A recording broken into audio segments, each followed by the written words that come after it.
Hello नमस्ते, स्वागत है आप सभी साथियों का एनएस शिक्षा परिवार में। एक नया प्रैक्टिस सेट है आपके स्क्रीन पर एसएससी जीडी के लिए मैथ का।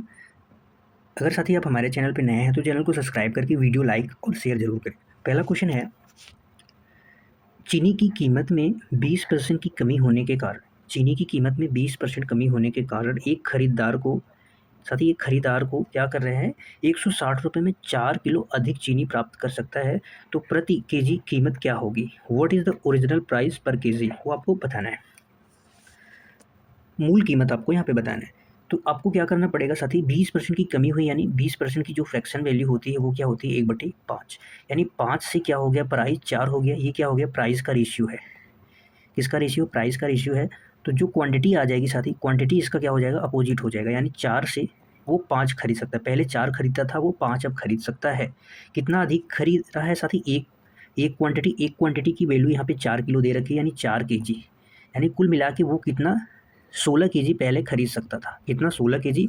और यहाँ पे 16 केजी का रेट दे रखा है 160 रुपये। यानी जो पहले 1 केजी की कीमत थी वो क्या थी, 10 रुपये था। इसका राइट आंसर हो जाएगा ऑप्शन पे। अगर वही बाद वाला कीमत पूछता तो हम 4 का मल्टीप्लाई कितने में करते, अब नए वाले क्वांटिटी में, यानी 20 केजी अब उसको मिल रहा है। पहले उसको 16 केजी मिलता था, कमी होने के कारण उसको 20 केजी मिल रहे हैं। तो 160 में 20 का भाग देते तो 8 केजी आ जाता है। यानी नया उसका जो कीमत है वो 8 है, लेकिन मूल कीमत उसका क्या है, 20 है। तो इसका राइट आंसर जो होगा वो क्या होगा साथी मेरे, ऑप्शन बी हो जाएगा। अगला क्वेश्चन आपकी स्क्रीन पे है, बताएंगे क्या होगा इसका राइट आंसर। एक शहर की जनसंख्या में पहले वर्ष क्या होती है, इंक्रीज्ड होती है, 5% होती है।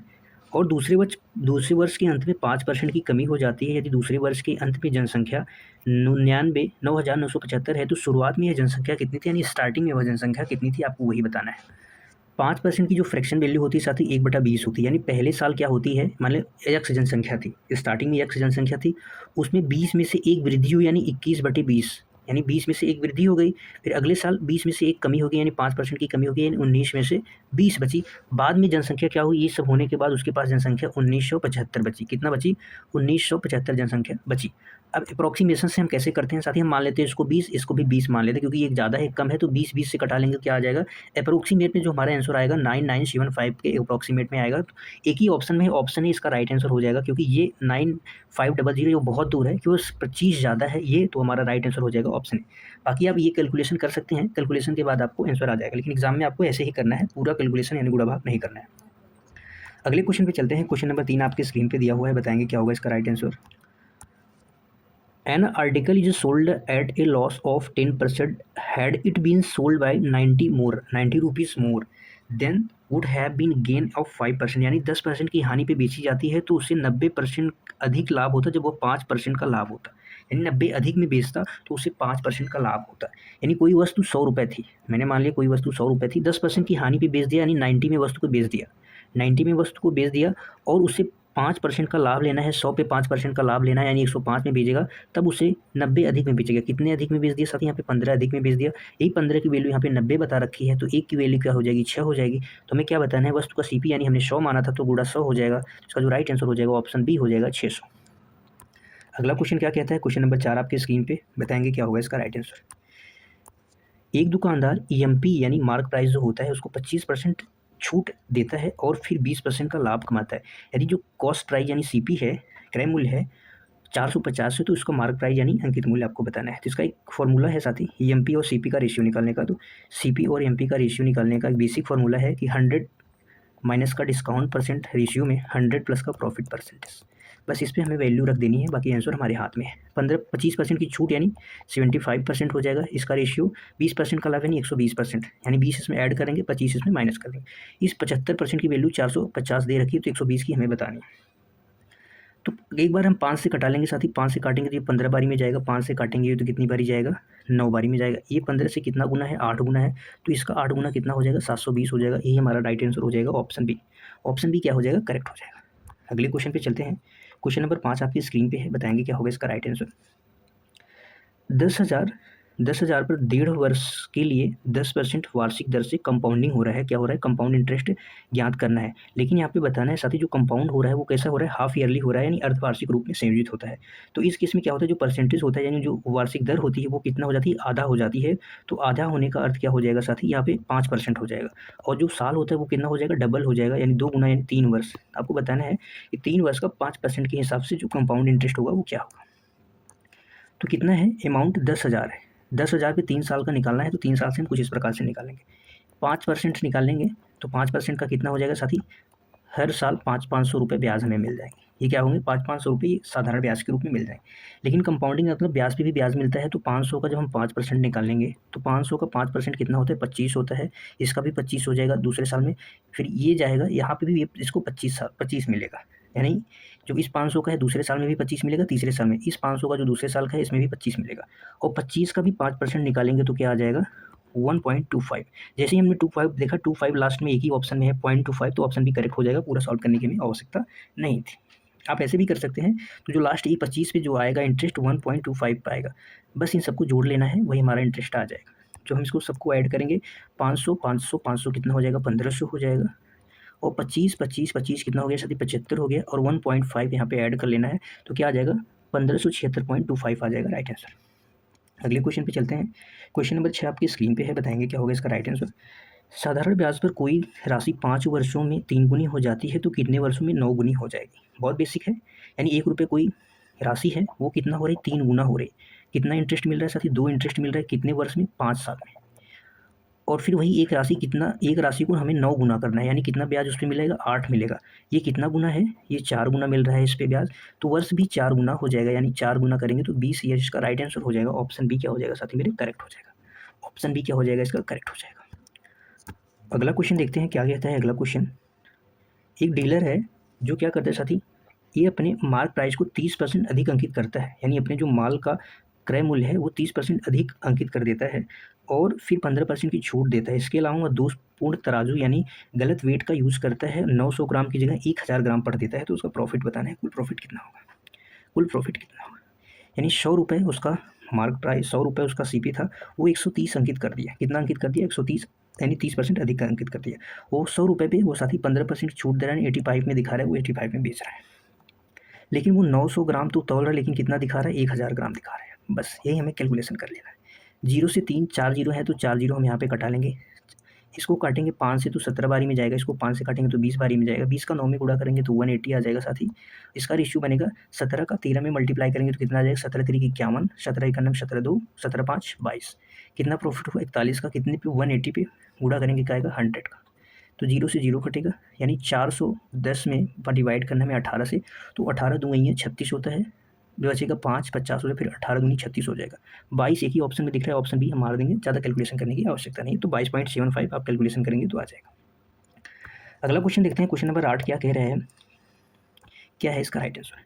यहाँ पे 11 संख्याओं का एवरेज दे रखा है, औसत दे रखा है 50 है। यदि पहली 6 संख्याओं का एवरेज 49 है और अंतिम 6 संख्याओं का एवरेज 52 है, एवरेज जो है 52 है, औसत 52 है, तो छठी संख्या आपको बतानी है। यहाँ पे 6 और 6 कितनी है? 12 संख्याओं का एवरेज इन दोनों में दे रखा है और 11 ही संख्या है टोटल, यानी एक संख्या है जिसका एवरेज ज़्यादा होगा। यानी अगर मैंने कहा साथी सभी संख्याओं का एवरेज जो होता है 50 होता है, यानी सभी संख्याएं 50 होती तो सभी संख्याओं का एवरेज 50 होता। लेकिन यहाँ पे ऐसा यहाँ पे है नहीं। जो 6 संख्याएं हैं उनका एवरेज 49 है, यानी कितना कम है? 50 से एक कम है। कितने में कम है साथी? तो 6 में, तो गुणा करेंगे 6 का, 6 आ गया। फिर यहाँ पे दिया रखा है जो अगली 6 संख्याएं हैं उनका एवरेज 52 है, यानी किससे कितना अधिक है साथी? 2 अधिक है। इससे कितना अधिक है? 2 अधिक है। और कितना है संख्या कितनी है? 6, तो इसका गुणा 6 से करेंगे तो 12 हो जाएगा। ये 12 अधिक है और ये 6 कम है, ये प्लस है और ये माइनस है। तो जब हम इसको घटाएंगे तो कितना आ जाएगा? 6 प्लस आ जाएगा।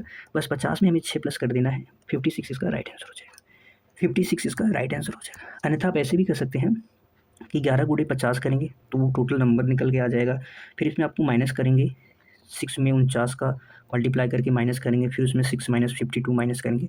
इस प्रकार से भी आप कर सकते हैं, बट इस तरीके से सबसे बड़ा ये एक कम था तो कितनी संख्या थी? एक कम था 6 संख्या, यानी 6 कम हो गया।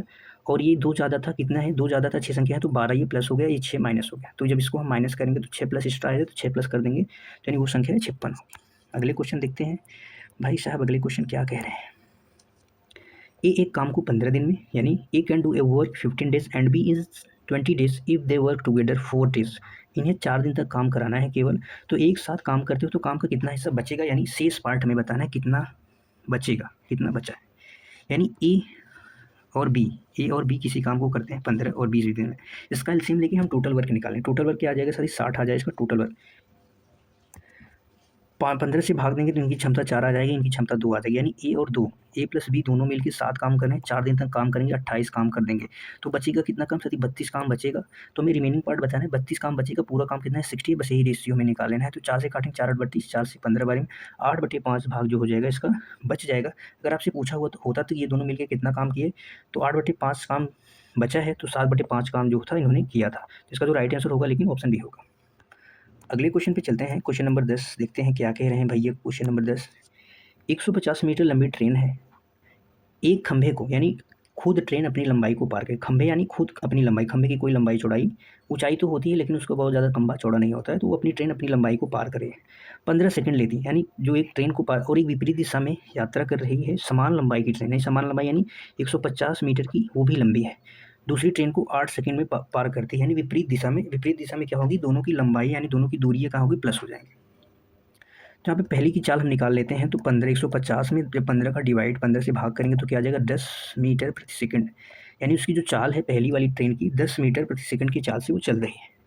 दूसरी की अगर चाल निकालना है तो दूसरी की चाल यहाँ पे दे नहीं रखी है, तो हम 8 सेकंड में पार करती है, 8 सेकंड में पार करती है, तो टोटल स्पीड हमें यहाँ पे पता चल जाएगी। टोटल डिस्टेंस कितना है, 150 उसकी है, 150 मीटर वो कवर कर रही है। दोनों 150 मीटर लंबी है, यानी अपनी अपनी लंबाई को दोनों क्रॉस कर रही हैं, 8 सेकंड में क्रॉस कर रही हैं। यानी 300/8 इसको कैलकुलेट करेंगे तो 8 तिरिक 24 हो जाएगा, बचेगा 6, 8 सती 56, 8 पंजे 40, यानी कितना आ गया। दोनों की जो चाल का सम है, यानी पहली और दूसरी दोनों की जो चाल साथी है कितना है 37.4 है, और जो पहली वाली ट्रेन की चाल है 10 मीटर प्रति सेकंड है और 37 मीटर प्रति सेकंड है। जब इसका डिफरेंस लेंगे तो क्या आ जाएगा 27 मीटर प्रति सेकंड, ऑप्शन बी हो जाएगा। जब इसमें से इसको माइनस कर देंगे तो 27.5 मीटर प्रति सेकंड आ जाएगा आंसर। अगले क्वेश्चन पे देखते हैं क्या कह रहे हैं भैया। अगला क्वेश्चन है कि एक बेलन की त्रिज्या में साथ ही 20% की वृद्धि की जाती है और हाइट में उसकी 10% की कमी की जाती है, तो उसके जो आयतन है, आयतन में क्या परिवर्तन होगा ये आपको बताना है। जो बेलन की त्रिज्या यानी बेलन का जो आयतन होता है यानी वॉल्यूम होता है, साथ ही उसका फॉर्मूला क्या होता है 1/3 पाई आर स्क्वायर एच होता है। यानी आर यहाँ पे 2 बार होता है, आर का 2 टाइम्स मल्टीप्लाई होता है, तो यानी 20% की वृद्धि मतलब होता है कि इसका रेशियो होता है 1/5। 5 से क्या हो रहा है साथी 6 हो रहा है, 5 से क्या हो रहा है 6 हो रहा है। लेकिन यहाँ पे हाइट जो दे रखी है, यहाँ पे हाइट एक ही बार होता है, तो हाइट 10% की कमी यानी 10 से क्या हो जाती है हाइट 9 हो जाती है, बस यही कैलकुलेशन कर लेना है। 5 पंजे 25, दहा में 250 से होता है, 6 छः के 36 और 36 नवैया क्या कर सकते हैं 36 इंटू 9, 9 छक्के 54, 9 तिरिक 27, 27 और कितना हो जाएगा 32 हो जाएगा, यानी 324 हो जाएगा। कितने का इंक्रीमेंट हुआ साथी 74 का, कितने में 250 में गुणा करेंगे 100 का, गुणा करेंगे 100 का, तो यहाँ पे हम 0 से 0 काट लेते हैं। 25 अगर इसको हम मान लें 75 को 25 से डिवाइड करेंगे, 25 3 है 75, यानी 30 से थोड़ा ही बहुत हमारा कम ऑप्शन होगा, तो ऑप्शन बी इसका करेक्ट हो जाएगा। 29.6% क्या होगा इंक्रीमेंट होगा, और एक अप्रॉक्सीमेशन से आप कैलकुलेशन कर सकते हैं, 74/25 गुणे में 10 में आप कर सकते हैं। अगले क्वेश्चन पे चलते हैं। क्वेश्चन नंबर 12 आपके स्क्रीन पे है। क्या कह रहा है भैया क्वेश्चन नंबर 12, एक शानदार है। 6 सेमी त्रिज्या के एक धातु को गोले को पिघलाया जाता है। 6 सेमी त्रिज्या है, एक गोला है, उसको पिघलाया जाता है और 2 सेमी त्रिज्या और 3 सेमी हाइट वाले छोटे छोटे शंकुओं में ढाला जाता है, तो बने शंकुओं की संख्या क्या करें। तो जो इसका वॉल्यूम है साथी, इसका जो वॉल्यूम है यानी कि इसका गोले का, गोले यानी स्फीयर का जो वॉल्यूम है उसको हम डिवाइड करेंगे कोन के वॉल्यूम से, कोन के वॉल्यूम से, तो हमें नंबर ऑफ वॉल्यूम्स पता चल जाएंगे। क्या पता चल जाएंगे, नंबर ऑफ वॉल्यूम्स। जो गोले का आयतन का फॉर्मूला होता है वो क्या होता है साथी 4/3 पाई आर क्यूब होता है, 4/3 पाई आर क्यूब।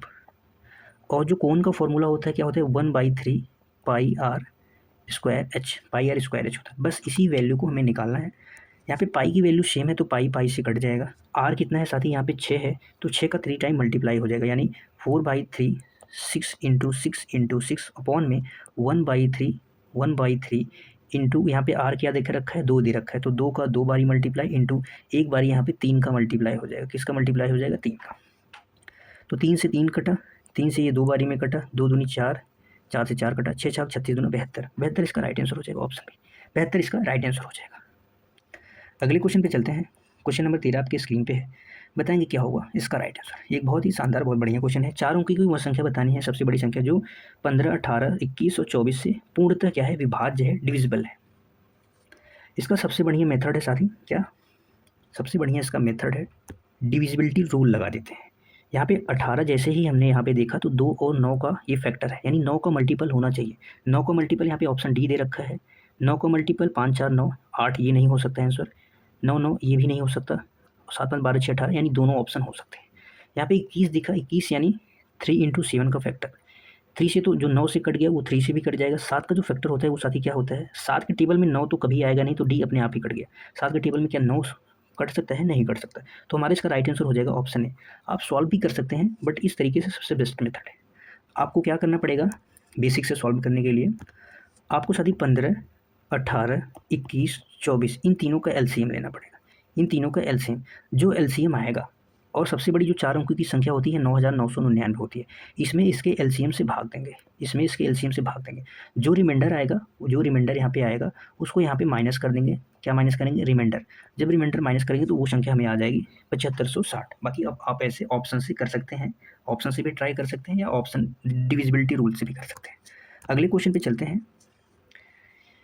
क्वेश्चन नंबर 14 आपकी स्क्रीन पे है। बताएंगे, एक शानदार क्वेश्चन है। एक लंबवृत्तीय बेलन के वक्र पृष्ठीय क्षेत्रफल यानी कर्ण सरफेस एरिया और कुल पृष्ठीय क्षेत्रफल यानी total surface area, total surface area यहाँ पे दे रखा है। कुल surface area, total surface area 616 दे रखा है। तो आपको बेलन का आयतन बताना है। बेलन का आयतन का जो फॉर्मूला होता है साथी वो क्या होता है, पाई आर स्क्वायर एच। क्या होता है, पाई आर स्क्वायर एच होता है। और जो पाई की वैल्यू होती है वो 22/7 होती है। क्या होती है, इसकी वैल्यू होती है 22/7। 22 का जो फैक्टर होता है 2 इंटू 11 होता है। ऐसा ऑप्शन चेक करेंगे साथी जो 11 का मल्टीपल हो। अगर ऐसा ऑप्शन मिल जाता है एक ऑप्शन, तो हमारा वही राइट आंसर हो जाएगा, हमें सॉल्व करने की आवश्यकता नहीं है। 11 का नियम क्या कहता है साथी, अल्टरनेट में, यानी 1 और 4 को जोड़ेंगे कितना आएगा 5, 6 और 0 को जोड़ेंगे 6 आ जाएगा। इनका डिफरेंस या तो 0 आना चाहिए या तो क्या आना चाहिए, 11 आना चाहिए, तभी वो 11 से डिविजिबल होगा। 11 का डिविजिबिलिटी रूल ये है। तो यहाँ पे ये 0 आ नहीं रहा है साथी, क्या आ रहा है, 1 आ रहा है, तो ये तो हो नहीं सकता। यहाँ पे 0 कर देंगे, यहाँ पे आ जाएगा 2, 9, 4, 13, 13 नहीं 4, ये भी नहीं हो सकता। 3, 1, 4, 4, 2, 6, ये भी नहीं हो सकता। तो एक ही ऑप्शन है, ऑप्शन है हमारा इसका राइट आंसर हो जाएगा। ऑप्शन ही साथी क्या हो जाएगा, इसका राइट आंसर हो जाएगा 7, 1, 8, 0 में 8 जुड़ेंगे 8, यानी 8 में से 8 माइनस करेंगे तो 0 आ जाएगा, यानी एक ही ऑप्शन है। तो ऑप्शन सबसे बेस्ट मेथड है इसको करने का। बेलन का आयतन का फॉर्मूला 22/7 यानी 11 का मल्टीपल होना चाहिए, आंसर हमारा राइट आंसर। नहीं तो आप फॉर्मूले पे भी रख सकते हो। कर्ण सरफेस एरिया का जो फॉर्मूला होता है 2 पाई आर एच होता है, और जो टोटल सरफेस एरिया का फॉर्मूला होता है 2 पाई आर एच प्लस आर होता है। इस पर रखेंगे तो आपको एच और आर की वैल्यू निकलेगी। तो उसके बाद साथ ही आपको टोटल सरफेस एरिया यानी इस पे वैल्यू रख देना है, तो वहाँ से आपको आर की वैल्यू आएगी। आर की जो वैल्यू आ जाएगी फिर इस पे रख देना है, तो इस पे रख के आप आंसर आसानी से निकाल सकते हैं। अगले क्वेश्चन पे चलते हैं। क्वेश्चन नंबर 15 आपकी स्क्रीन पे दिया हुआ है। क्या होगा इसका राइट आंसर। एक शानदार एक बढ़िया क्वेश्चन। एक पात्र है, एक कंटेनर है, उसमें कितना साथी 40 लीटर दूध भरा हुआ है। कितना है, 40 लीटर दूध भरा हुआ है। इस पात्र से 4 लीटर दूध निकाला गया और उसके स्थान पर पानी डाला गया। तो यह प्रक्रिया 2 बार और दोहराएगी, यानी उस अब पात्र में कितना दूध है। यानी पहले एक बार तो 4 लीटर निकाल दिया गया, उसके बाद 2 बार, यानी टोटल प्रक्रिया कितने बार हुई साथी, 3 बार हुई। यानी 4 लीटर निकाला जा रहा है, टोटल क्वांटिटी कितना है 40 है, यानी 1/10। 10 में से एक भाग हमेशा निकाला जा रहा है, 10 में से एक भाग हमेशा निकाला जा रहा है। तो बच कितना रहा है भाग, 9 भाग। कितने में से, 10 में से। ये प्रक्रिया कितनी बार हुई, 3 बार हुई, यानी 9/10, 9/10। टोटल क्वांटिटी कितना है 40 लीटर। बस यही हमें कैलकुलेशन कर लेना है। क्या कर लेना है, यही कैलकुलेशन हमें कर लेना है। 0 से एक 0 कटा लेंगे। 7 सते 9 नवा 81 नवैया 729, 4 इंटू 729 बटे में 100, 10 दूना 10 दहा में 100। बस इसको हमें गुणा कर देना है। तो जब इसका हम गुणा करेंगे तो 7 चौके 28, 9 चौके 36, 36 का 6 हमने देख लिया, तो 6 एक ही ऑप्शन में है, तो ऑप्शन ए क्या हो जाएगा, करेक्ट हो जाएगा। क्योंकि यहाँ पे दशमलव आने ही वाला है दशमलव में, और यूनिट डिजिट 6 है, तो 6 से एक ऑप्शन हो गया। अन्यथा आप गुणा कर सकते हैं। तो 9 चौके 36 बचा 3, फिर उसके बाद 1 9 2 आ जाएगा, बट्टे में 100 करेंगे तो 29.16 आ जाएगा, ऑप्शन ए करेक्ट हो जाएगा। अगले क्वेश्चन पे चलते हैं। क्वेश्चन नंबर 16 आपकी स्क्रीन पे दिया गया है। बताएंगे क्या होगा इसका राइट आंसर। एक पंसारी ग्रोसर मिक्स 2 वेराइटीज़ मिक्स कर रहा है। वहाँ पे एक पंसारी 60 केजी आर्य 60 रुपये किलो प्रति केजी और 65 रुपये किग्रा यानी केजी मूल की 2 चाय की किस्म है किस अनुपात में मिलाना चाहिए ताकि मिश्रण को 620 प्रति केजी यानी किग्रा पर बेचने पर उसे 10% का प्रॉफिट हो, यानी 10% का प्रॉफिट हो रहा है। जब वो 68.20 में बेच रहा है तो 10% का प्रॉफिट यानी 110 गुणे में क्या करेंगे 100 करेंगे, तो इससे क्या निकल के आ जाएगा, हमें इसमें इस क्वेश्चन में हम एलिगेशन लगाएंगे। यहाँ पे इससे काटेंगे तो ये डबल जीरो कट जाएगा, एक जीरो से एक जीरो कट जाएगा, तो फिर इसको 6 से काटे 11 से काटेंगे, 11 छक्के 66 11 दूनी 62, यानी एक किस्म का चावल कितना है 60 है, एक किस्म का है 65 है। यहाँ पे 62 ओवरऑल आप मिला रहे हैं, 62 ओवरऑल मिला रहे हैं, तो यहाँ पे 2 आ जाएगा रेशियो, यहाँ पे 3:2 के रेशियो में मिलाएंगे तो क्या होता है साथी 10% का प्रॉफिट होता है। ऑप्शन ए इसका करेक्ट हो जाएगा। इतना प्रॉफिट हुआ, इतना केजी में बेचेंगे तो 10% का प्रॉफिट होगा, यानी ये क्या आ गया हमारा, एक प्रकार से हम सीपी निकाल दिए इसका, तो यहाँ पे सीपी मिड में रख के एलिगेशन लगा दिए, फटाक से हमारा आंसर आ गया। अगले क्वेश्चन पे चलते हैं। क्वेश्चन नंबर 17 आपके स्क्रीन पे दिया हुआ है, बताएंगे क्या होगा इसका राइट आंसर। एक व्यक्ति पी और क्यू 40 किलोमीटर प्रति घंटे की गति से यात्रा करता है और अपनी गति 50% की वृद्धि करके वापस लौटता है, यानी पी से क्यू तक 40 किलोमीटर प्रति घंटे की चाल से जाता है और इस पर जब 50% की वृद्धि करेगा यानी क्यू से पी तक आने में 60 किमी उसकी चाल हो जाती है, 60 किलोमीटर प्रति घंटा उसकी चाल हो जाती है। तो एवरेज बताना है, एवरेज स्पीड। एवरेज स्पीड का फॉर्मूला क्या होता है, जब क्या हो साथी डिस्टेंस समान हो तो उसके लिए होता है 2xy बटे में x+y। तो बस यहाँ पे रखेंगे 2 × 40 × 60 ओपान में 60 एंड 40 ऐड करेंगे 100 हो जाएगा, 6 चौके 24 दूना 48, ऑप्शन बी इसका करेक्ट हो जाएगा, ऑप्शन बी इसका करेक्ट हो जाएगा।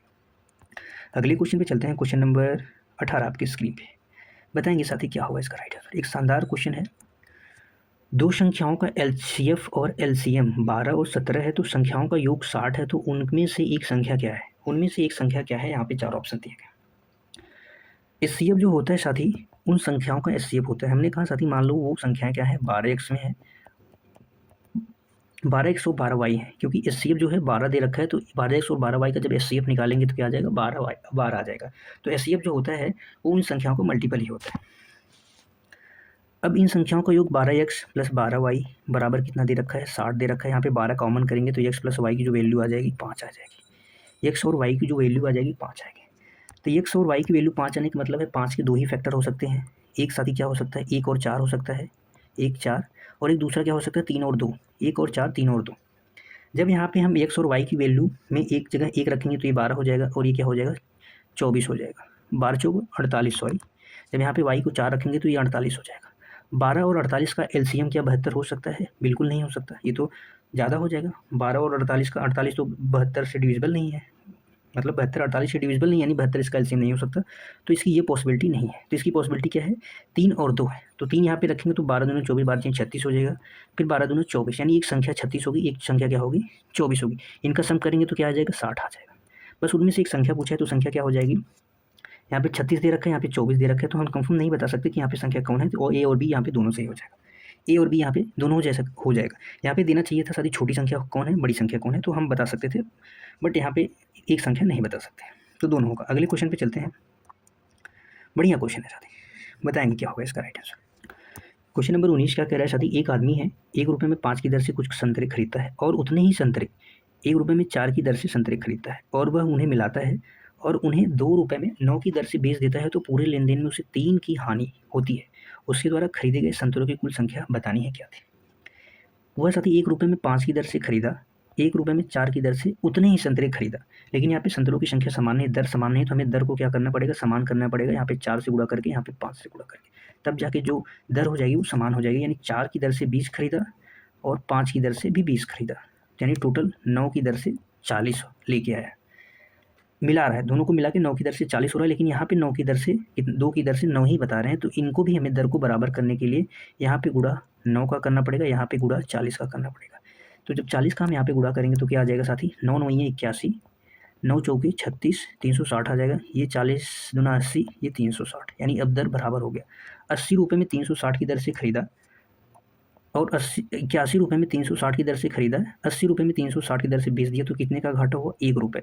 इसी 1 रुपये की जो वैल्यू यहाँ पे दे रखी है साथ ही 3 दे रखी है, क्योंकि 3 रुपये यहाँ पे हानि बताया गया, तो हमें संतरों की कुल संख्या बतानी है, तो ये कितना गुना है 3 गुना है, तो संतरे कितने थे 360 थे, तो 360 का 3 गुना कितना हो जाएगा 1080 हो जाएगा, 1080 ऑप्शन ए करेक्ट हो जाएगा, 1080 ऑप्शन ए करेक्ट हो जाएगा। तो बढ़िया सोल्यूशन है साथ, बढ़िया सोल्यूशन आप कह सकते हैं इसे, एक दो बार देखेंगे समझ में आएगा। अगले क्वेश्चन पे चलते हैं। क्वेश्चन नंबर 20 आपकी स्क्रीन पे है, बताएंगे क्या होगा इसका राइट आंसर। यदि चीनी की कीमत में यानी क्या हो रहा है, शुगर इंक्रीज बाई 25% की वृद्धि होती है, तो एक गृहिणी को चीनी की खपत में कितने प्रतिशत की कमी कर देनी चाहिए ताकि चीनी में जो व्यय था वो समान रहे। यानी 100 रुपये थी, यानी 125 रुपये हो गई। ये क्या हो गई साथी, वृद्धि हुई, प्राइस है। तो प्राइस है तो इसका जो एक्सपेंडिचर है उसको समान रखने के लिए इसका रेशियो क्या करना पड़ेगा, हमें उल्टा कर देना पड़ेगा। 125 से क्या कर देना पड़ेगा, 100 कर देना पड़ेगा खपत को। तो कितना कम करना पड़ेगा, 25 कितने पे, 125 गुणे में 100 का, 25 पंजे 5 विषम में, तो 20% इसका राइट आंसर हो जाएगा ऑप्शन ए। क्या हो जाएगा, ऑप्शन ए करेक्ट हो जाएगा। साथ ही आज के लिए बस इतना ही था। बताएंगे क्लास कैसी लगी। ये हमारा टेलीग्राम चैनल है, इस QR कोड को आप स्कैन करके हमारा टेलीग्राम चैनल ज्वाइन कर सकते हैं। फिर मिलेंगे एक शानदार जानदार प्रैक्टिस सेट में। तब तक के लिए बाय बाय था साथी। खुश रहिए, मस्त रहिए, पढ़ते रहिए। जय हिंद साथियों।